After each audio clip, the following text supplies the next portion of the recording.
এখন ছেলেরা সমন্বয়কদের সঙ্গে পরিচয় হয়েছে। লং মার্চে 3 সমন্বয়কের আমি একজন ছিলাম, এবং লালবাগ মাদ্রাসা ছিল এটার অফিস বা মার্কাজ। এখানে আমরা একটা ছোট্ট কন্ট্রোল রুম তৈরি করেছিলাম, যে কন্ট্রোল রুম থেকে টোটাল লং মার্চের যত ধরনের সহায়তা দরকার এই কন্ট্রোল রুম থেকে সহায়তা দেওয়া হতো। হামাসের মতো করে চেহারা রুমাল দিয়ে চেহারা ডেকে ওরা একটু ছুটাছুটি করেছে, পুরা ভারতীয় মিডিয়া তোলপাড়। আবার ঘটনা ঘটেছে যশোরে। যশোর থেকে নিয়ে ক্যালকাটা পর্যন্ত যে রোড আছে এই রোডের নাম হচ্ছে যশোর রোড। ভারতে হিন্দুত্ববাদ জাগ্রত করে ভারতটাকে এমন করে ফেলেছে, হিন্দুত্ববাদীরা মসজিদের মিনারায় উঠে গেরুয়া পতাকা টানিয়ে মসজিদের অবমাননা করতেছে। এখন পৃথিবীর উপরে মুসলমানদের কর্তৃত্ব নাই। আংশিক কিছু কিছু জায়গায় মুসলমানদের কর্তৃত্ব প্রতিষ্ঠা হওয়া শুরু হয়েছে মাত্র। আজকেও পত্রিকায় দেখলাম যে দিল্লিতে ডিটেনশন সেন্টার খোলা হচ্ছে। কেন? বাংলাদেশিদের সেখানে আটকে রাখা হবে। যেখানেই তুমি কমিটি করতে যাইবা, পদ পদবি ভাগ করতে যাইবা, 2000 পদ ভাগ করার পর আরো 2000 লোক বাকি থেকে যায়, পদ দেওয়া যায় না। প্রত্যেকেরই পদ লাগবে এবং প্রত্যেকেরই বড় বড় পদ লাগবে। আমি গ্রেফতার হলাম, গ্রেফতার হওয়ার পরে আলেম ওলামাদের মুক্তি চাইবে, একটা বিবৃতি দেওয়ার লোকও নাই। আমি বাস্তবতা বলতেছি, আমরা এমন ব্যক্তিত্ব তৈরি করতে পারিনি যে সামনের সারি থেকে একদল হোক শহীদ হোক গ্রেফতার, দ্বিতীয় সারি থেকে একদল দাঁড়িয়ে যাবে, হোক তারাও শহীদ তারাও গ্রেফতার, তৃতীয় সারি থেকে একদল দাঁড়িয়ে যাবে। কেন? আমরা যখনই ক্ষুধার্ত হয়েছি, পানি খেয়ে পেট ভরেছি, আবেগে 2-1টা কর্মসূচি পালন করে ঘরে ফিরে গেছি, যার জন্য কওমি অঙ্গন এখন নেতৃত্ব শূন্য। কওমি অঙ্গন যদি নেতৃত্ব তৈরি করতে না পারে, শোনো, নেতা যদি যোগ্য হয়, নেতা যদি ঠিকমতো নেতৃত্ব দিতে পারে, 1 ফোঁটা রক্তের উপরে বিপ্লব হবে। আর নেতা যদি নেতৃত্ব দিতে না পারে, 1 সাগর রক্ত দিলেও পানির মূল্যে বিক্রি হয়ে যাবে। মৌলিকভাবে আমাদের ছাত্রদের একটা জায়গা যেটা খুব ভালো করে সংরক্ষণ করতে হবে, সেটা হচ্ছে টোটাল বিষয় নিয়ে কাজ করা। পার্লামেন্ট, বিচার ব্যবস্থা, হোক নির্বাচন, রাজনীতি, জাতীয় রাজনীতি, আন্তর্জাতিক রাজনীতি, হোক মিডিয়া, ইলেকট্রনিক মিডিয়া কিংবা প্রিন্ট মিডিয়া, যত কিছুই হোক না কেন, সব জায়গায় কাজের জন্য রিজাল দরকার, ব্যক্তি দরকার, ব্যক্তি দরকার। এবং এই ব্যক্তি থেকেই নেতৃত্ব তৈরি হয়। হে ছাত্র সমাজ, তোমরা যদি নিজেদের ভেতর থেকে রিজাল কিংবা নেতৃত্ব তৈরি করতে না পারো, তাহলে দিনের কোনো একটা কাজেও সফলতা লাভ করতে পারবে না। রিজাল, ব্যক্তিত্ব, নেতৃত্ব যখন তৈরি হবে, দাওয়াত ও তাবলীগের কাজ করলেও তারা সফল হবে, সিয়াসি ময়দানে কাজ করলেও তারা সফল হবে, জেহাদের ময়দানে কাজ করলেও সফল হবে, মিডিয়ার ময়দানে কাজ করলেও সফল হবে, সংবিধান সংস্কারে কাজ করলেও সফল হবে, বিচার ব্যবস্থা সংস্কারে কাজ করলেও সফল হবে। আর ব্যক্তি যদি তৈরি না হয়, মসজিদেও আমরা সফলতা অর্জন করতে পারবো না। ছাত্রদের সামনে দীর্ঘ কথা আমি এই জন্যেই বলি, আমি বড় আশাবাদী এই প্রজন্মের ছাত্রদের মধ্য থেকে, এই প্রজন্মের ছাত্রদের মধ্য থেকে নেতৃত্ব এবং রিজাল্ট তৈরি হবে। তবে ঠিক আগের প্রজন্ম থেকে আমি তেমন কিছু আশা করি না। আমি চোখে তোমাদের প্রজন্মের, আগের প্রজন্মের কারগুজারি আমার সামনে আছে। কথা তো অনেক বলা লাগবে। দেখো, আগে লালবাগ থেকে বের হয়ে আমরা গাজীপুরের দিকে গেলে, ঠিক মহাখালী ফ্লাইওভারে উঠলেই, এখন তো এক্সপ্রেস ওয়ে হয়েছে একটা, না, আগে যখন একটা ফ্লাইওভার ছিল মহাখালীর উপর দিয়ে, ফ্লাইওভারে উঠলেই ঠিক দূরে একটা সাইনবোর্ড জলমল করতে দেখা যাইত। সেখানে কি লেখা আছে? কয়, we are creating leadership, we are creating leadership, আমরা নেতৃত্ব তৈরি করি। আমি আর আমার কৌতূহল সামলাতে পারলাম না যে ব্যাপারটা কি, এই স্লোগানটা কে দিল। কাছে গিয়ে দেখলাম এটা আমেরিকান ইউনিভার্সিটির স্লোগান। আমেরিকান ইউনিভার্সিটি একটা বিশাল সাইনবোর্ড লাগিয়ে স্লোগান দিয়েছে যে তাদের মূল স্লোগান হচ্ছে তারা নেতৃত্ব তৈরি করে, লিডারশিপ তৈরি করে। আমার আর বুঝতে বাকি নাই যে আমেরিকা আসলেই লিডারশিপ তৈরি করে, না হলে কাগজের নোট বিক্রি করে গোটা পৃথিবী তারা শাসন করতে পারে না। আমেরিকা ডলারকে বানিয়েছে এমন এক কারেন্সি, যেই কারেন্সিকে মধ্যস্থতা করে অন্য সমস্ত দেশের মুদ্রা বা কারেন্সি পরিমাপ করা হয়। বাংলাদেশের টাকার মান কত, এটা আপনি কম্পেয়ার করবেন ডলারের সঙ্গে। বাংলাদেশের টাকায় সৌদি আরবে গেলে কত টাকায় কত রিয়াল পাওয়া যাবে, এটা তারা মেপে জোপে দেখবে, ডলারকে মধ্যস্থতা করে। যদিও এই অর্থনীতি বা মুদ্রানীতির দীর্ঘ ইতিহাস আছে, আজকে আমেরিকা এমন এক রাষ্ট্র যারা নিজেদেরকে নদীর ওপারে, সমুদ্রের ওপারে রেখে নিরাপদ অবস্থানে রেখেছে। আর ওরা প্রায় পৃথিবীর 50টা রাষ্ট্রে একসঙ্গে যুদ্ধ করতেছে, একসঙ্গে যুদ্ধ করতেছে। যদি নেতৃত্বই তৈরি করতে না পারত, তো তারা এইভাবে গোটা পৃথিবীতে তাদের মাতব্বরি ধরে রাখতে পারত না। তবে তাদের এই মাতব্বরির নেতৃত্ব ইনসাফের উপরে নয়, তাদের এই মাতব্বরি বা নেতৃত্ব হচ্ছে জুলুমের উপরে, বৈষম্যের উপরে। তাদের এই নেতৃত্ব মাতব্বরি হচ্ছে এক ধরনের সাম্রাজ্যবাদ প্রতিষ্ঠা করা, সব জায়গায় নিজেদের আধিপত্য বিস্তার করা। কম্পেয়ার যদি করা হয় ইসলামের সঙ্গে, ইসলামও নেতৃত্ব, লিডারশিপ তৈরি করেছে। এই জন্য ইসলাম দিয়ে গোটা পৃথিবী কমপক্ষে 1000 বছর শাসিত হয়েছে। যদি আমেরিকার নেতৃত্ব আর ইসলামের নেতৃত্ব কম্পেয়ার, তুলনা করা হয়, এখনো আমেরিকা 100 বৎসর পার করতে পারে নাই তাদের মাতব্বরি বা মোড়লগিরি। কিন্তু ইসলাম অন্তত 1000 বছর গোটা পৃথিবী শাসন করেছে। ইউরোপ বা স্পেন অন্তত 782 বছর ইসলাম দিয়ে শাসিত হয়েছে। আজকেও পত্রিকায় দেখলাম যে দিল্লিতে ডিটেনশন সেন্টার খোলা হচ্ছে। কেন? বাংলাদেশিদের সেখানে আটকে রাখা হবে, বাংলাদেশিদের সেখানে আটকে রাখা হবে। এই ধরনের স্লোগান প্রায় দিল্লি থেকে শোনা যায়। বাংলাদেশিদের তাড়াও, মুসলমানদের তাড়াও। তারা নাগরিকত্বের আইন করে অনেক মুসলমান এবং বাংলাদেশি বলে অনেক ভারতীয়কেও অবৈধ ঘোষণা করে ফেলেছে, অনেক হুঙ্কার ছাড়ে। অথচ ইসলামের বরকতে, ইসলাম যে লিডারশিপ তৈরি করেছে, সেই লিডারশিপের মাধ্যমে শুধুমাত্র মোগলরা 400 বৎসর এ ভারত শাসন করেছে, 400 বৎসর।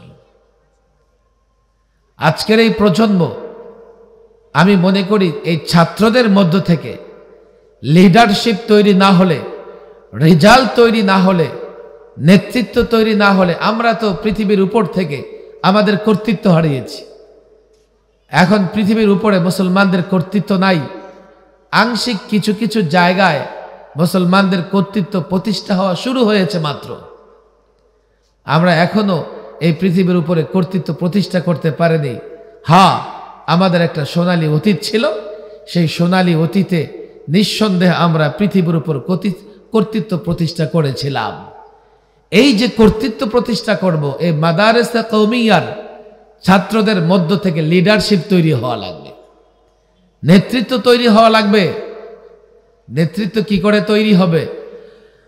নেতৃত্ব তৈরি হবে ইসলাম দিয়া, নেতৃত্ব তৈরি হবে ইসলামী তালিম দিয়া, আর নেতৃত্ব প্রতিষ্ঠা হবে ইসলামের দাওয়াত দিয়া।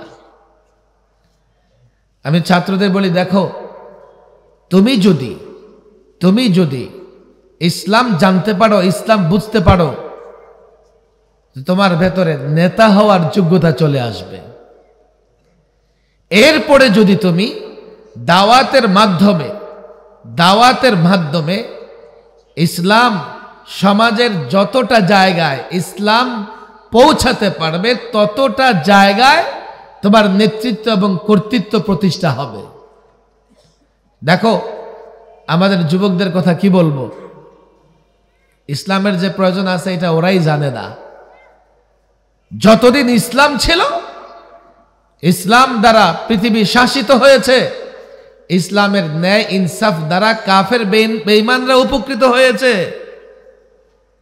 যখন ইসলাম বিদায় নিয়েছে, ইসলাম বিদায়ের সঙ্গে সঙ্গে ন্যায় এবং ইনসাফ ইসলাম যা প্রতিষ্ঠা করেছিল তাও বিদায় নিয়েছে। আজকে কাফের বেঈমানদের মধ্যেও ইনসাফ নাই। আজকে মুসলমান যুবকদের কথা কি বলবো, তোমরা ইনসাফ প্রতিষ্ঠা করবে, ইসলাম ছাড়া ইনসাফ প্রতিষ্ঠা করতে পারবে না। আমি ছাত্রদের বলি, এক, দ্বীনের তালিম। এ কথাগুলো আসাতিজা ইকরাম প্রায় বলে থাকেন। তোমাদের কাছে বোরিং মনে হতে পারে, হুজুর আপনিও লেখাপড়ার কথা বলতেছেন। এ তো সারাদিন শুনতে শুনতে কান জ্বালাপালা হয়ে গেছে, আপনিও আবার লেখাপড়ার কথা বলতেছেন। দেন একটা হুঙ্কার দিয়ে আমেরিকা দখল করে নেই, দেন একটা হুঙ্কার দিয়ে। আমি হুঙ্কার দিলাম, পেছনে তাকায় দেখবো কেউ নাই। রেকর্ড হইতেছে, ওপেন মজলিস, সব কথা বলা যাবে না, আবার হয়তোবা বলার সুযোগও পাবো না। সাধারণ যুবকরা যারা আসেন শুধু শুনবেন, আপনাদের বুঝতে হবে না। আমি 21-এ যখন গ্রেফতার হই, গ্রেফতার হওয়ার 1 সপ্তাহ আগে ময়দান ফাঁকা। অন্য কেউ গ্রেফতার তো হবে দূরের কথা, কাউকে তালাশ করে টর্চলাইট দিয়েও পাওয়া যায় না। হেফাজত ইসলামের আমির, তৎকালীন আমির হযরত মাওলানা জুনায়েদ বাবনগর সাহেব আমাকে ফোন দিয়ে বললেন, কাউকে তো পাওয়া যাচ্ছে না, আপনি একটু মিডিয়াকে সামলান, একটু মিডিয়ার সঙ্গে কথা বলেন। যেখানেই তুমি কমিটি করতে যাইবা, পদ পদবি ভাগ করতে যাইবা, 2000 পদ ভাগ করার পর আরো 2000 লোক বাকি থেকে যায়, পদ দেওয়া যায় না। প্রত্যেকেরই পদ লাগবে এবং প্রত্যেকেরই বড় বড় পদ লাগবে। আমি গ্রেফতার হলাম। গ্রেফতার হওয়ার পরে আলেম ওলামাদের মুক্তি চাইবে, একটা বিবৃতি দেওয়ার লোকও নাই। আমি বাস্তবতা বলতেছি, আমরা এমন ব্যক্তিত্ব তৈরি করতে পারিনি যে সামনের সারি থেকে একদল হোক শহীদ, হোক গ্রেফতার, দ্বিতীয় সারি থেকে একদল দাঁড়িয়ে যাবে, হোক তারাও শহীদ, তারাও গ্রেফতার, তৃতীয় সারি থেকে একদল দাঁড়িয়ে যাবে। কেন? আমরা যখনই ক্ষুধার্ত হয়েছি, পানি খেয়ে পেট ভরেছি, আবেগে 2-1টা কর্মসূচি পালন করে ঘরে ফিরে গেছি, যার জন্য কওমি অঙ্গন এখন নেতৃত্ব শূন্য। কওমি অঙ্গন যদি নেতৃত্ব তৈরি করতে না পারে, শোনো, নেতা যদি যোগ্য হয়, নেতা যদি ঠিকমতো নেতৃত্ব দিতে পারে, 1 ফোঁটা রক্তের উপরে বিপ্লব হবে। আর নেতা যদি নেতৃত্ব দিতে না পারে, 1 সাগর রক্ত দিলেও পানির মূল্যে বিক্রি হয়ে যাবে। আমি লম্বা সময় আকাবির আসলাফদের সঙ্গে কাজ করেছি। এখন মাঠে অনেক ওলামা একরাম কাজ করেছেন। হেফাজতের লং মার্চ 13, হেফাজতের অবরোধ, এই দুটাতে আমার বড় বড় বিশাল দায়িত্ব ছিল। এখন ছেলেরা সমন্বয়কদের সঙ্গে পরিচয় হয়েছে। লং মার্চে 3 সমন্বয়কের আমি একজন ছিলাম। টোটাল হেফাজত ইসলামের ঢাকামুখী লং মার্চকে সফল করবার জন্যে 3 জনের একটা সমন্বয় কমিটি হয়েছিল। এবং লালবাগ মাদ্রাসা ছিল এটার অফিস বা মার্কাজ। এখানে আমরা একটা ছোট্ট কন্ট্রোল রুম তৈরি করেছিলাম, যে কন্ট্রোল রুম থেকে টোটাল লং মার্চের যত ধরনের সহায়তা দরকার এই কন্ট্রোল রুম থেকে সহায়তা দেওয়া হতো। সেই কন্ট্রোল রুমে বসে 24 ঘন্টা আমার ফোন রিসিভ হয়েছে, আমার ফোন থেকে কথা গেছে। আমি 13-14তে গ্রেফতার হওয়ার পরে তৎকালীন গোয়েন্দা বাহিনী আমার সামনে এমন কাগজের স্তূপ দিয়ে ফেলছে, এগুলো সব আমার ফোন রেকর্ড। জনকণ্ঠ একটা পত্রিকা ধারাবাহিক 3 দিন আমার ফোন রেকর্ড চেপেছে, ফোনে আমার কার সঙ্গে কি কথা হয়েছে। মাঠে আন্দোলন, মাঠের সংগ্রামের অভিজ্ঞতা, পদ পদবী বন্টনের অভিজ্ঞতা। আল্লামা মুফতি আমিন রাহিমাহুল্লাহ সম্মিলিত সংগ্রাম পরিষদ করেছিলেন, আমি ছাত্র, আমি দেখেছি লালবাগ থেকে পদ পদবী বন্টন হয়েছে। ইসলামী আইন বাস্তবায়ন কমিটি গঠন করেছেন আল্লামা মুফতি আমিন রাহিমাহুল্লাহ, লালবাগ থেকে গোটা বাংলাদেশে পদ পদবী বন্টন হয়েছে। ইসলামী ঐক্যজোটের চেয়ারম্যান হয়েছেন আল্লামা মুফতি আমিন রাহিমাহুল্লাহ, লালবাগ থেকে গোটা বাংলাদেশে পদ পদবী বন্টন হয়েছে। হেফাজতের মার্কাজ লালবাগ, আল্লামা আহমদ শফি সাহেব লং মার্চ এবং অবরোধে 2টার সময় লালবাগে অবস্থান করছিলেন, হেফাজতের পদ পদবীও লালবাগ থেকে বন্টন হয়েছে। আমি দেখেছি পদ পদবী এবং পদ পদবীধারীদেরও দেখেছি। আমার এই দীর্ঘ অভিজ্ঞতার পরে মনে হয়েছে সব তো পাওয়া যায়, সংগঠন কেমন, এক জায়গায় যাও কিছু পদ ভাগ করে দাও আর লোকেরা পদ নিয়ে খুশি। সংগঠনের পরেও লোক তৈরি হচ্ছে না, আগেও তৈরি নাই, ফলে কিছু পদের অধিকারী লোক তো আছে, কিন্তু এই ময়দানে নেতৃত্ব দেবার লোক তৈরি হচ্ছে না। আমি 2টা কথা ছাত্রদের বলি, নেতৃত্ব প্রতিষ্ঠা করতে চাও, এক তালিম, দ্বীনের তালিম, ইসলামের তালিম। বলবে হুজুর এটা তো আমাদের মধ্যে ব্যাপকভাবে তালিম আছে, সকাল থেকে সন্ধ্যা পর্যন্ত। আমি গতানুগতিক তালিমের কথা বলছি না, আমি সিলেবাস করে তালিমের কথা বলছি না, আমি পূর্ণাঙ্গ দ্বীনের, পূর্ণাঙ্গ ইসলামের তালিমের কথা বলছি। দেখো, আংশিক ট্রিটমেন্টে রোগী সুস্থ হয় না, বরং অনেক ক্ষেত্রে ট্রিটমেন্ট যদি আংশিক হয়, এই ট্রিটমেন্টই রোগীর জন্য মারাত্মক আঘাত ধারণ করতে পারে। কারো পেটে টিউমার হয়েছে, আংশিক অপারেশন করো, রোগী মারা যাবে। কারো ক্যান্সার হয়েছে, আংশিক চিকিৎসা করো, রোগী টিকবে না, রোগী বাঁচবে না। তোমাকে অ্যান্টিবায়োটিক খেতে হবে, ডাক্তাররা বলে দেবে কোর্স সম্পূর্ণ করবেন, না হলে কিন্তু ভাইরাস যদি পুরোপুরি ধ্বংস না হয়, আপনি ভাইরাসকে খোঁচা দিয়ে ওষুধ বন্ধ করে দেবেন, মানে ভাইরাস আবার দ্বিগুণ শক্তি নিয়ে অ্যাটাক করবে। আংশিক ইসলাম দিয়ে ইসলামের সফলতা ভোগ করতে পারবে না। নামাজ অত্যন্ত গুরুত্বপূর্ণ ইবাদত, কিন্তু একটা মানুষ দৈনিক 2 ঘন্টাও নামাজ পড়ে না, বাকি 22 ঘন্টা সে কি করে? 22 ঘন্টা তার কি করার, কি করতে হবে তাকে? তুমি যদি টোটাল সলিউশন না দিতে পারো, সে 2 ঘন্টা কিংবা 1 ঘন্টা তোমার পেছনে নামাজ পড়বে ঠিক আছে, কিন্তু বের হইয়া গিয়াই শয়তানের পথে চলবে, তোমার বিরুদ্ধে স্লোগান দিবে। হচ্ছেও তাই। আমার মুসল্লি, আমি যেখানে নামাজ পড়াই, মসজিদে এসে আমার পেছনে নামাজ আদায় করে, আমি সাজদা 3টা করলো 3টাই করে, তাশাহুদে লম্বা সময় বসে থাকলে লম্বা সময় বসে থাকে, কেরাত লম্বা করলে আমার আগে যাবার তার কোনো ক্ষমতা নাই। এই মুসল্লিটা মসজিদ থেকে বের হয়ে সামাজিক কাজে, রাষ্ট্রীয় কাজে এতটা বুঝে আমি মৌলবীরে বোকা মনে করে।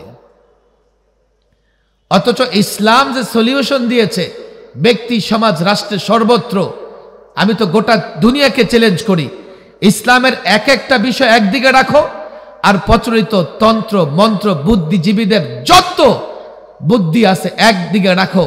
ইসলামের তুলনায় এই বুদ্ধিজীবীদের বুদ্ধি, তন্ত্র মন্ত্র ময়লা আবর্জনা মনে হবে। যেহেতু আমরা জাতির কাছে তার 24 ঘন্টা কিভাবে চলবে, ব্যবসা করো, ভালো করো, দোকানদারি করো, সমস্যা কি? ইসলাম মেনে করো, দুনিয়াতে বড় লোক, মরার পরেও বড় লোক। রাজনীতি করবা, করো। আমি তো মাহফিলে গিয়ে এখন যুবকদের বলি তোমরা রাজনীতি করো। আমি মাহফিলে গেলেই এখন যুবকদের বলি, এই মাহফিলের যুবকরা তোমরা রাজনীতি করো। আমি মসজিদে বলি, এরে মসজিদের যুবকরা রাজনীতি করো। বলে হুজুর এই নোংরা জিনিস আপনি করতে বলতেছেন। আমি বলি হ্যাঁ, তুমি যদি রাজনীতি না করো তো নোংরা মানুষেরা নোংরা জিনিস করে সমাজ এবং রাষ্ট্রের দায়িত্ব নিবে।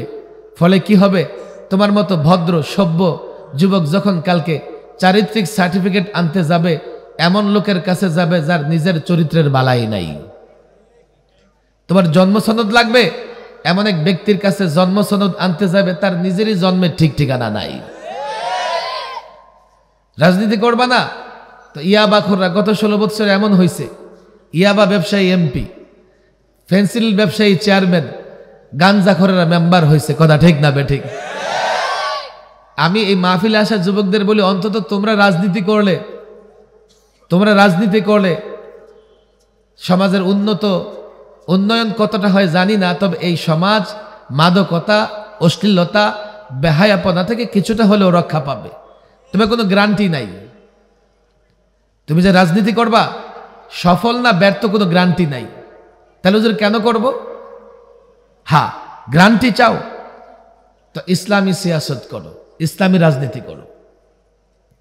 আমি গ্যারান্টি দিয়ে দেব, প্রচলিত রাজনীতিতে এই যে যুবকেরা 10 বছর 12 বছর 15 বছর দলের নামে নেতার নামে স্লোগান দেয়, অধিকাংশ যুবক, হ্যাঁ 2-4 জন যুবক আঙ্গুল ফুলে কলা গাছ হয়, আর অধিকাংশ যুবক 10-12 বছর নেতার নামে দলের নামে স্লোগান দিয়া পরে বাপদাদার ভিটা মাটি বিক্রি করে মধ্যপ্রাচ্যে গিয়ে 45 ডিগ্রি সেলসিয়াস তাপমাত্রার নিচে কাজ করে আর চোখের পানি আর শরীরের ঘামে একাকার হয়ে যায়। ইসলামী রাজনীতি যদি করে আমি গ্যারান্টি দিতে পারি দুনিয়াতেও সফল, আখিরাতেও সফল। ইসলামী রাজনীতি যদি করো আমি গ্যারান্টি দিয়ে দিতে পারি শুধু ক্ষণিকের জন্য নয়, মৃত্যু পর্যন্ত রাষ্ট্র ক্ষমতায় যতদিন পারো নিজেকে এমন জায়গায় নিয়ে যেতে পারবো যে আমি যেখানেই যাব সেখানেই সফল হব। যদি তালিম অসম্পূর্ণ থাকে আমি যেখানেই যাব সেখানে ব্যর্থতা। দাওয়াত তাবলিগে যাব, সফল হতে পারবো না। জিহাদের ময়দানে যাব তো ফিরার আলিল জিহাদ হবে। সিয়াসতের ময়দানে যাব তো 10-20 টাকায় বিক্রি হয়ে যাব, জাতির বোঝা হয়ে যাব। তালিম পূর্ণ করো এবং পূর্ণাঙ্গ ইসলামের তালিম গ্রহণ করো। ইসলাম এমন এক জীবন ব্যবস্থা, ব্যক্তি, সমাজ, রাষ্ট্র সব ধরনের সমস্যাগুলোর সমাধান ইসলামে আসে। আমি তো প্রায় কিছু কমন কথা বলি। ইসলাম কি জিনিস জানো? ইসলাম সুন্দরের ধর্ম, ইসলাম সৌন্দর্যের ধর্ম, ইসলাম ন্যায়ের ধর্ম, ইসলাম ইনসাফের ধর্ম, ইসলাম মানবতার ধর্ম, ইসলাম মানবাধিকারের ধর্ম, ইসলাম বিজয়ের ধর্ম, ইসলাম শান্তির ধর্ম। ইসলাম এমন এক ধর্ম যতদিন ইসলাম থাকে সে শক্তিশালী। ইসলামকে পৃথিবীর কোনো শক্তি পরাজিত করতে পারবে না। আজকে প্রায় আমাদের বাংলাদেশের মানুষ বড় শঙ্কায় থাকে, থাকাই লাগে। কেননা প্রতিবেশী পেয়েছি এমন যে প্রতিবেশী বরাবরই আমাদের কষ্ট দিতে পছন্দ করে। আমাকে তাদের দেশের এক জাতীয় মিডিয়া ওদিন সাক্ষাৎকার নিতে এসছে, এসে বলে কি আপনারা আমাদের দেশের উপর ক্ষুব্ধ কেন? আমি বললাম কেন? বলেন কেন? আমি বললাম এই তো কয় মাস আগের কথা, তোমরা রাতের আধারে পানির বাঁধ ছেড়ে দিলা, তো আমার 3টা জেলা নোয়াখালী, ফেনী, কুমিল্লা, লক্ষ্মীপুর পানিতে ভেসে গেছে। এখন বলো আমি যদি কষ্ট পাই তো তোমাদের বিরুদ্ধে ক্ষুব্ধ হব না হাসি খুশি থাকবো? না, তা তো ক্ষুব্ধ হবেনি কষ্ট পাইলে। তো গত বছর দেখো সিলেটে হঠাৎ করে বাঁধ ছেড়ে দিলা, পুরা সিলেট অঞ্চল পানির নিচে চলে গেল। দেখো তিস্তা ব্যারেজ, ফারাক্কা দেখো, আমার পানির প্রয়োজন হয় তো বাদ দিয়ে রাখো, পুরো অঞ্চল মরুভূমি হয়ে যায়। এই লোকেরা কষ্ট থাকে, এমনকি টিউবওয়েল বসিয়েও পানি উঠাইতে পারে না। ওরা যদি কষ্ট থাকে তো তোমাদের উপর ক্ষুব্ধ থাকবে না হাসি খুশি থাকবে? কেন ক্ষুব্ধ থাকবে? তাহলে বুঝো তো সবই প্রশ্ন কেন করো? এমন এক প্রতিবেশী পেয়েছি যত ধরনের কষ্ট হয় বাস ওই কষ্টগুলো ওরা আমাদের দিবে। এবং বাংলাদেশে আজকে ভারতে হিন্দুত্ববাদ জাগ্রত করে ভারতটাকে এমন করে ফেলেছে হিন্দুত্ববাদীরা মসজিদের মিনারায় উঠে গেরুয়া পতাকা টানিয়ে মসজিদের অবমাননা করতেছে। ভারতে নরেন্দ্র মোদী, কসাই মোদী হিন্দুত্ববাদকে উস্কানি দিতে দিতে এতটা উত্তেজিত করেছে, এখন হিজাব পরে মুসলিম নারী কলেজে যেতে পারে না, গরু জবাই করতে পারে না, বাবরি মসজিদকে শহীদ করে দিয়েছে, হাজারো মসজিদ বুলডোজার দিয়ে ঘুরিয়ে দিয়েছে তারা। এখন ভারতের পরে বাংলাদেশেও তারা উগ্র হিন্দুত্ববাদ প্রতিষ্ঠা করতে চায়, আর এর দায়িত্ব দিয়েছে ইসকনকে। আর ইসকন প্রথমেই যে কাজটা করেছে, যে আদালতে লোকেরা নিরাপত্তার জন্য চায়, যে আদালতে লোকেরা অধিকারের জন্য যায়, যে আইনজীবী মানুষের অধিকারের জন্য লড়াই করে, আর্গুমেন্ট করে, সে আইনজীবীকে আদালত চত্বরে নির্মমভাবে হত্যা করে তারা জানিয়ে দিয়েছে তারা কতটা ভয়াবহ উগ্রবাদ এবং সন্ত্রাসী গোষ্ঠী। এমন একটা প্রতিবেশী তোমরা কেমনে নিরাপদ থাকো, কিন্তু কেমনে কি করবা? এই যে আমাদের এখান থেকেই তো ফেনী থেকে চট্টগ্রাম যাওয়ার পথে ওই পাশে বর্ডার আর ওই পাশে সমুদ্র, তো মাঝখানে জায়গা আছে খুবই চিকন। ওদের দেশের মিডিয়াগুলো কি বলে জানেন? এই বাংলাদেশ গলা টিপে হত্যা করে ফেলবে। আমার দেশ ছোট্ট, আমার বাহিনী দুর্বল, আমরা অস্ত্রে দুর্বল, অর্থে দুর্বল, আমরা কি করে দেশটাকে টিকিয়ে রাখবো? আত্মসমর্পণ করব? তো মনে রেখো, কারো ইজ্জত, কোন মুসলমান নারী পুরুষ কারো ইজ্জত সম্ভ্রম রক্ষা করা সম্ভব হবে না। তার আমাদেরকে গোলামের জিঞ্জিরে আবদ্ধ করে ফেলবে। পালাবেন তো কোথায় পালাবেন? তিন দিকে ওরা, আরেক দিকে বঙ্গোপসাগর। বঙ্গোপসাগরে ঝাঁপিয়ে পড়বেন, সলিল সমাধি হয়ে যাবে। অনেক কথা এই মাদারিসগুলোকে অনেকে মনে করে মরার পরে কাজে লাগবে। আমি বলি সেটা তো লাগবেই। এই দুনিয়াতেও এই মাদ্রাসাগুলো ছাড়া তোমরা ইজ্জতের সঙ্গে বসবাস করতে পারবা না। কেন? এই মাদ্রাসাগুলোতে এমন এক পাওয়ার, এমন এক শক্তির শিক্ষা দেয়, সেটা হচ্ছে ঈমান এবং ইসলাম। যেই মুসলমানের ভেতরে ঈমান থাকে, যেই মুসলমানের ইসলামের উপরে আমল থাকে, সেই মুসলমান অ্যাটম বোমার চাইতেও শক্তিশালী। এটা বাস্তবতা। না হলে ১৫০০ বৎসরে ইসলাম যতটা প্রতিষ্ঠা লাভ করেছে, প্রসারিত হয়েছে, সম্ভব ছিল না। ইসলাম এমন এক পাওয়ার, ইসলাম এমন এক শক্তি, এক এক মুসলমান ঈমান আর ইসলাম থাকলে অ্যাটম বোমার চাইতেও শক্তিশালী। এটা আমাদের মুসলমান যুবকরা জানে না, ছাত্ররাও জানে না। ঠিকই দিল্লির উগ্র হিন্দুত্ববাদীরা জানে, ওরা ঠিকই জানে।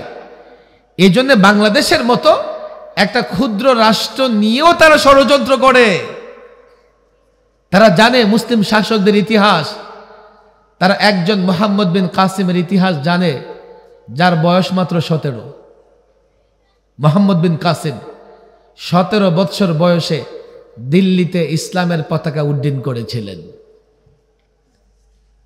আজকে যশোরে এক জায়গায় ওই যে যেমন খুশি তেমন সাজো, তো মাদ্রাসার কিছু ছেলে ওই হামাসের পোশাক টোশাক পরে এই খেলনার বন্দুক নিয়ে ছুটাছুটি করতেছে। হতেই পারে যেমন খুশি তেমন সাজো। প্রাইমারি স্কুলে অনেক ছেলেরা মেয়ে সাজে, মেয়েরা ছেলে সাজে, আছে না নাই? অনেকে রাখাল হয়, অনেকে কৃষক হয়, আবার অনেকে মুক্তিযোদ্ধা হয়। দেখবেন যে আগে আমরা ছোট্টকালে দেখছি কলা গাছ হাতে নিয়ে মুক্তিযোদ্ধার অভিনয় করছে, ছিল কি ছিল না? কারো কোনো আপত্তি নাই। ওরা ওই হামাসের মতো করে চেহারা রুমাল দিয়ে চেহারা ডেকে খেলনার বন্দুক নিয়ে ওরা একটু ছুটাছুটি করেছে। পুরা ভারতীয় মিডিয়া তোলপাড়। আবার ঘটনা ঘটেছে যশোরে। যশোর থেকে নিয়ে ক্যালকাটা পর্যন্ত যে রোড আছে, এই রোডের নাম হচ্ছে যশোর রোড। আমি ক্যালকাটা গিয়ে অবাক হয়ে গেছি। হ্যাঁ হ্যাঁ, ক্যালকাটা পর্যন্ত যশোর রোড, নাম তো ঠিক আছে, একটু সীমানাটা ধাক্কা দিয়ে সরাই দিলেই তো হয়। যশোর রোড, তাদের ঘুম হারাম হয়ে গেছে। আরে আমাদের সীমান্তের কাছাকাছি এমন বাহিনী তৈরি হয়ে গেছে, তারা বলতেছে না না এগুলো খেলনার বন্দুক নয়। আচ্ছা ঠিক আছে মানলাম খেলনার বন্দুক, তোরা দৌড়াইতেছে কেন? মুসলমান কাতারবদ্ধ হয়ে নামাজ পড়বে, তাতেও তাদের কলিজায় পানি থাকে না। আর মুসলমান খেলনার বন্দুক নিয়ে মুখ ডেকে দৌড়াবে, ওদের ঘুম হারাম হয়ে যাওয়াই স্বাভাবিক। তুমি তোমাকে চেনো নাই, হিন্দুত্ববাদীরা তোমাকে চেনেছে। তারা জানে একজন মোহাম্মদ বিন কাসেম যদি আরব থেকে দিল্লি পর্যন্ত পৌঁছে ইসলামের পতাকা উড্ডীন করতে পারে, তারা হয়তোবা মনে করবে এটাই স্বাভাবিক। এই বাংলাদেশে একজন নয়, হাজারো মোহাম্মদ আছে, হাজারো মোহাম্মদ বিন কাসেম আছে। তারা ঘুমন্ত, তারা যদি জেগে উঠে, তারা যদি জাগ্রত হয়, আজকে দিল্লি, আজকে ভারত বাংলাদেশে আগ্রাসন চালাবে, এই দুশ্চিন্তায় তারা মগ্ন। আল্লাহর কসম পরিষ্কার বলি, এই মোহাম্মদ বিন কাসেমের উত্তরসূরিরা, আলেম ওলামা, মাদারেসে কওমিয়ার ছাত্র যদি জাগ্রত হয়, আল্লাহর কসম ভারত আগ্রাসন চালালে এই ভারত টুকরা টুকরা হয়ে যাবে।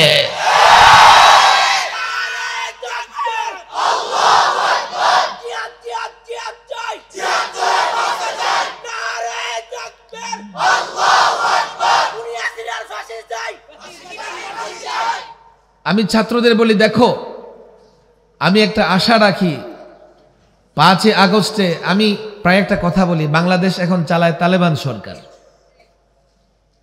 কোন সরকার? কষ্ট হইতেছে আপনাদের? তালেবানদের পক্ষে বক্তৃতা করে 1 সপ্তাহ রিমান্ডারে বেশি থাকতে হয়েছে। আপনি তালেবানদের পক্ষে কথা বলছেন, এখন দেখবেন ওই সাম্রাজ্যবাদীরাও তালেবানদের পক্ষে বলে, না না না তালেবান জঙ্গি সন্ত্রাসী না। আমাদের দেশের তাদের যত দালাল মিডিয়া আছে, ওরাও এখন বল পাল্টে ফেলেছে, ওদেরও বল পাল্টে গেছে। আফগানিস্তানে যে একটা বিপর্যয় নেমে এসেছিল,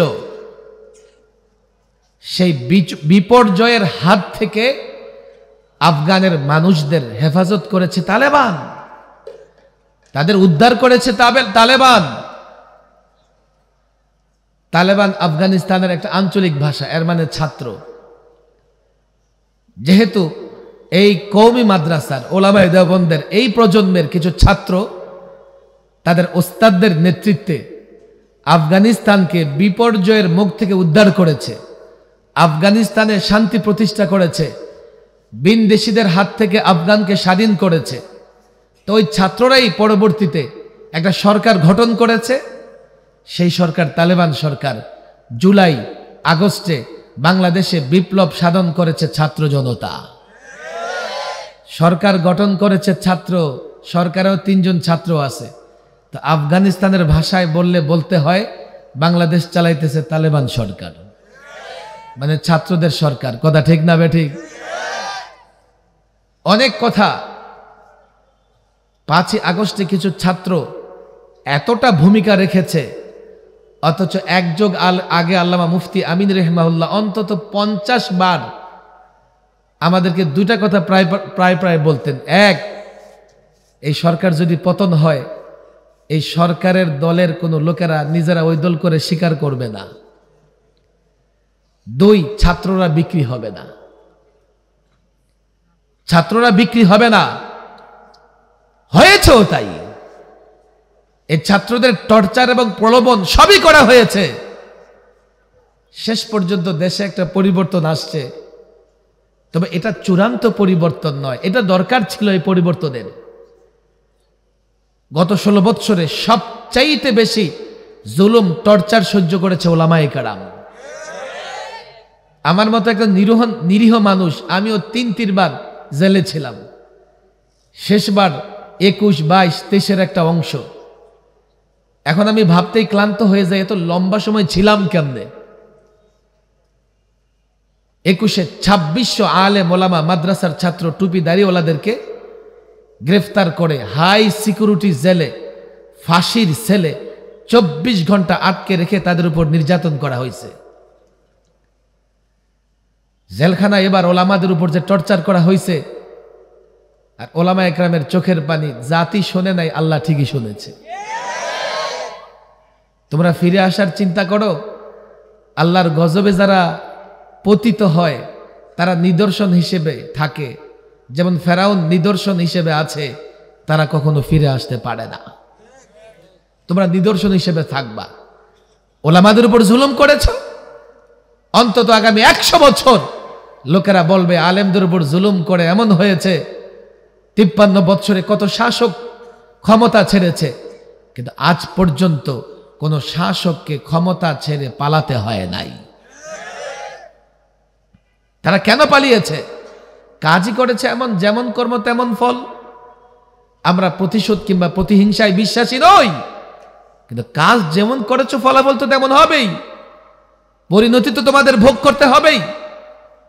ছাত্র জনতার কথা বলছিলাম, পরিবর্তন দরকার ছিল, কিন্তু এই পরিবর্তনের পরেই সব হয়ে গেছে এমন না, আরেকটা চূড়ান্ত পরিবর্তন লাগবে। আমি মাদ্রাসার ছাত্রদের ভেতর থেকে আমি প্রত্যেক মহল্লা, প্রত্যেক গ্রাম, প্রত্যেক ওয়ার্ড, প্রত্যেক ইউনিয়ন, প্রত্যেক সিটিতে এই ছাত্রদের ভেতর থেকে নেতৃত্ব দেখতে চাই, লিডারশিপ দেখতে চাই।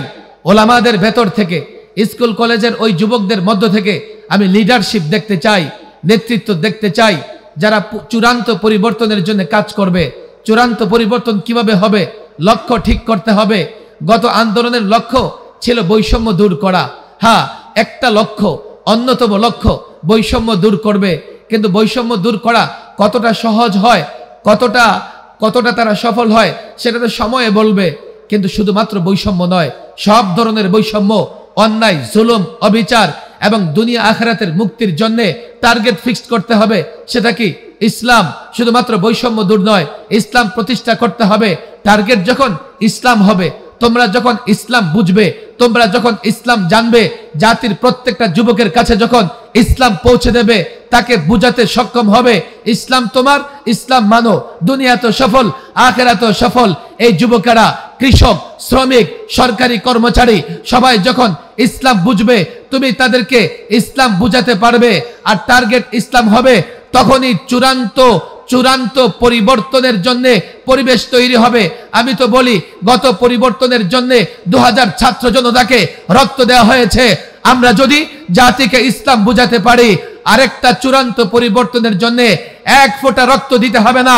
এই জাতির যুবক, জাতির ছাত্র কলেজ থেকে, সরকারি অফিস থেকে, পাড়া মহল্লা থেকে, মাদ্রাসা মসজিদ থেকে একটাই ঘোষণা দিয়ে দেবে, ইসলাম চাই, তো বিনা রক্তপাতে বাংলাদেশে ইসলাম প্রতিষ্ঠিত হবে।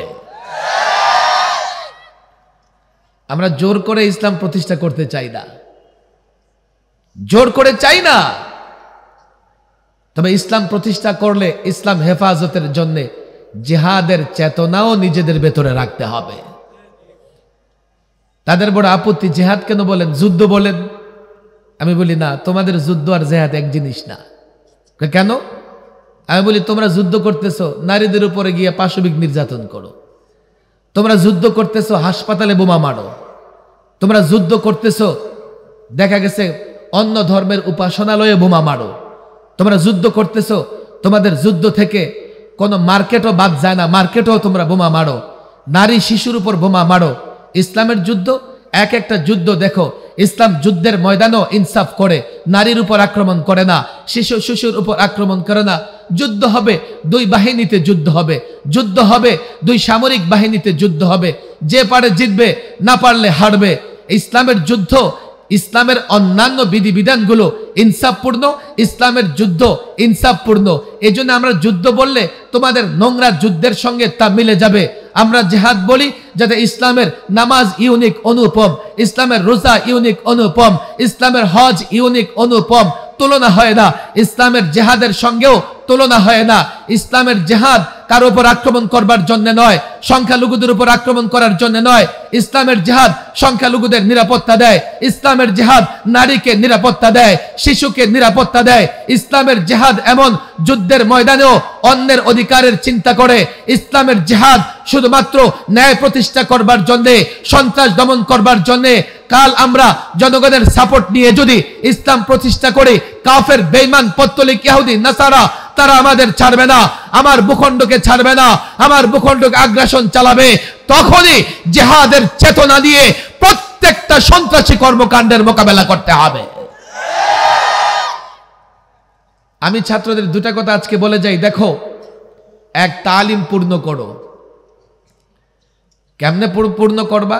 24 ঘন্টার যত সমস্যা আছে সব সমস্যার সমাধান জাতিকে ইসলাম থেকে দেবার যোগ্যতা অর্জন করবা, সেটা যুক্তি দলিল সব দিক থেকে দিতে পারবা তুমি। 2, ইসলামের সৌন্দর্য জাতির যুবকদের কাছে আজকাল ইসলাম ফোবিয়া, ইসলাম আতঙ্কে ভুগতেছে যুবকরা। যদি ইসলাম প্রতিষ্ঠা হবে তাইলে তো মনে হয় দাড়ি রাখতে হবে, আর আমার তো শেভ আফটার শেভ এগুলো না হলে ভাল লাগে না। যদি ইসলাম প্রতিষ্ঠা হবে তাহলে খালাতো বোন চাচাতো বোন পর্দা করা লাগবে। ইসলাম প্রতিষ্ঠা হবে তাহলে তো ক্লাসে গিয়ে আমার যারা গার্লফ্রেন্ড আছে দেখাই করতে পারবো না। যদি ইসলাম প্রতিষ্ঠা হবে চুরি করলে তো হাত কাটা যাবে। যদি ইসলাম প্রতিষ্ঠা হবে ব্যভিচার তাহলে তো রজম করতে হবে। আরে ইসলামের এক একটা বিষয় কতটা যৌক্তিক। আমি একটা প্রায় ঘটনা আমাদের ছাত্ররা জানে, এই ঘটনা ছাত্ররাও জানে। ছাত্র গেছে ওস্তাদের জন্য দুধ হাদিয়া নিয়ে, কি নিয়ে আসছিস? দুধ। ওস্তাদ ছিলেন অন্ধ, কি দুধ কেমন রে? হুজুর সাদা সাদা। আচ্ছা, এই বেচারা অন্ধ, সবই তো কালা দেখে, সাদা কোথা থেকে দেখবে? সাদা কেমন? সাদা ছিলেন না হুজুর? বকের মতো, বকের মতো সাদা। সারাক্ষণ দেখে কাউয়া, বক কোথেকে দেখবে? বক কেমন? এমন। এমন উনি হাত দিছে, হাত ঘুরাইয়া বলতেছে এই দুধ আমার গলা দিয়ে যাবে না। আমাদের যুবকদের অবস্থা হয়েছে এমন, এই ইসলাম হুজুর, ইসলাম তো মানতে পারবো না। কে বলেছে? এটা শয়তানের ধোঁকা, শয়তানের ধোঁকা। আমি আজকে সংক্ষিপ্ত কথাই বলি, মাওলানাও চলে আসছে। আমি ছাত্রদের বলি, দেখো, নিজেদের ভেতর থেকে লিডারশিপ তৈরি করো। লিডারশিপ তৈরি হবে তালিম পূর্ণ করার মাধ্যমে, আর লিডারশিপ প্রতিষ্ঠা হবে তালিমের এই যে বিষয়গুলো জাতির সামনে পৌঁছে দেওয়ার মাধ্যমে। এই দায়িত্ব যদি নিতে পারো তো তোমরা অগ্রসর হবা, না হলে দেখো তোমরা পিছিয়ে যাবা। কলেজ ইউনিভার্সিটির ছেলেদের দ্বারা আল্লাহ এদেশে ইসলাম প্রতিষ্ঠার রাস্তা বের করে দেবেন। কলেজ ইউনিভার্সিটির ছেলেদের ভেতরে আজকাল ইসলাম প্রতিষ্ঠার যে আগ্রহ, আমি মাদ্রাসার ছেলেদের ভিতরে সে আগ্রহ দেখতেছি না। মনে রেখো, তোমরা যদি ইসলাম প্রতিষ্ঠার দায়িত্ব না নিতে পারো, স্কুল কলেজের ছেলেরা নিয়ে নিবে, তোমরা পিছায়া যাবা। এই জন্য দুইটা কথা মনে রাখবা, তালিম পূর্ণ করো আর ইসলাম এই জাতির ঘরে ঘরে পৌঁছায় দাও। আল্লাহ তাবারক ওয়া তাআলা এই দুটি কাজ করবো তো ইনশাআল্লাহ? ছাত্ররা বলো, করবা তো ইনশাআল্লাহ? নিজেকে দিনের জন্য তৈরি করবা তো ইনশাআল্লাহ? আল্লাহ তাবারক ওয়া তাআলা তৌফিক দান করুন। ওমা তৌফিকি ইল্লা বিল্লাহ ওমা আলাইনা ইল্লাল